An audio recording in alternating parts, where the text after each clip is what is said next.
Кои зодии ги очаква паричен успех през месец юни? Овен! Юни е месец на финансови успехи, но бъдете внимателни на 14, 15, 20 и 25 юни, когато не е подходящо за големи разходи и инвестиции. Телец! Марс и Венера са на ваша страна, което ще ви донесе нови кариерни възможности и увеличени приходи.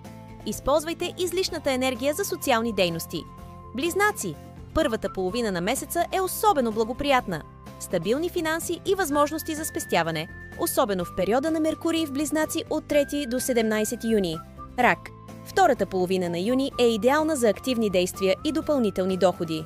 Очаквайте прозрения и яснота в работата. Лъв. Колективната работа ще ви донесе успех и парични постъпления.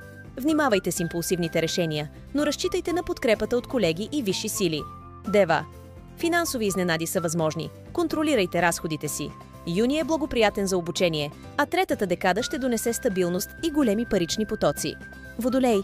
Личните доходи ще се увеличат, а партньорът също ще печели повече. Планирайте ваканция или голяма покупка. Търсете бизнес партньор и поискайте повишение. Следвайте тези съвети и юни ще бъде успешен за вашите финанси.